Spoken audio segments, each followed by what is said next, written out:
Angel Ganda Pilaes, a successful LGBTQ member. And I am here to interview what his experience and how did he overcome those challenges. So, hi sir, I hope you're doing good.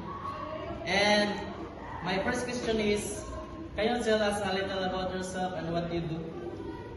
Okay, I am Mr. Vince Pilais, currently working here at CRMC, Scholarship Billing Officer, at the same time the Public Relationship. At the same time to add, I am also a barangay counselor in our barangay.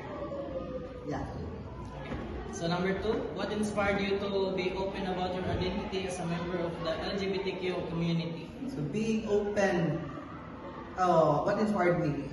Yes, what inspired you to be open about your identity as a member of the LGBTQ community? So being open as a part of the LGBT community, it's kind of personal, quite personal journey. So, but again, what inspired me? What inspired me to?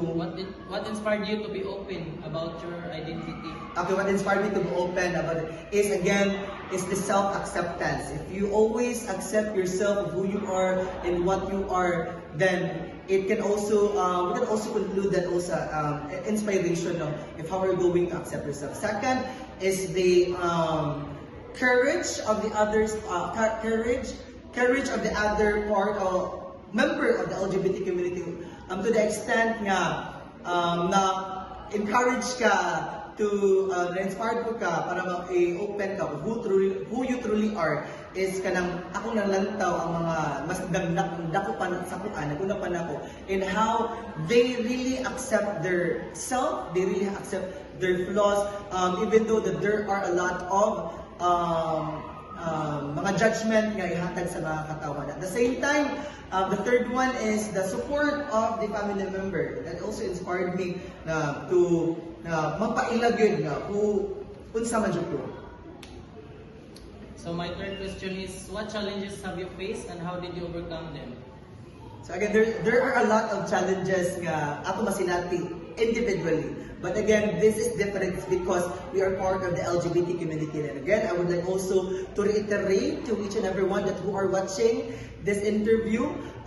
Again, first thing, ako yung mauna that is the biggest challenge as part of the LGBT community is the bullying na somewhat we cannot conclude, we cannot please everybody to stop doing this one or to do this one. But again, instead of dealing with that kind of situation or scenario, why not try to think na lang to yourself na what can make you better, what can make you a better version of yourself. And my fourth question is, what achievement are you most proud of in your life or career? So there are a lot. As of the dagan kay kung mo proud sa panggalingon, especially to me, it's because ako yung paskula sa panggalingon. One of the proudest thing ako yung pabuhagay sa mga katawhan no nga. Ako ano paskula sa panggalingon, wala ko ask og help sa akong parents way back sa una pa yun na. But again, I am also asking for their presence and guidance na. But financially, I am very proud that ako yung na-help akong kaugalingon kung unsa man ko karon. At the same time, aside from that, grabe ko og na-learn, grabe sa og na-learn and put knowledge into myself to the extent that I would love to talk with a lot of people like this doing my part-time job. Let's say this is a part-time job.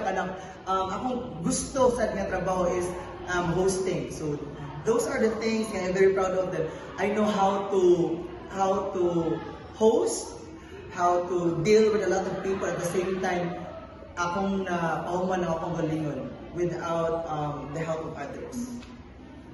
And my last question is, what advice would you give to young LGBTQ individuals who want to succeed and be confident?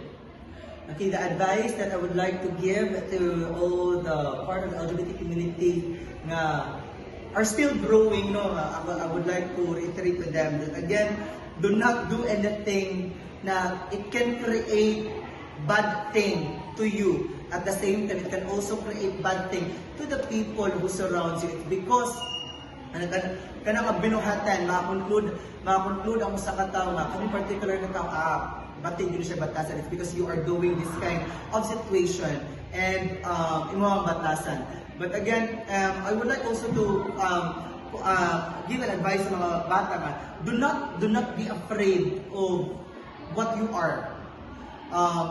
Please go out of your shell, find your flaws, find yourself, and accept yourself. Because again, if you are going to accept yourself, imong kaugalingon, everybody will also accept you of who you really are. Moreover, be you and be open of all the things kung sa mga abot sa imong kinabuhi. So thank you, sir, for this interview, and everyone, I hope you learned something about this interview, and thank you.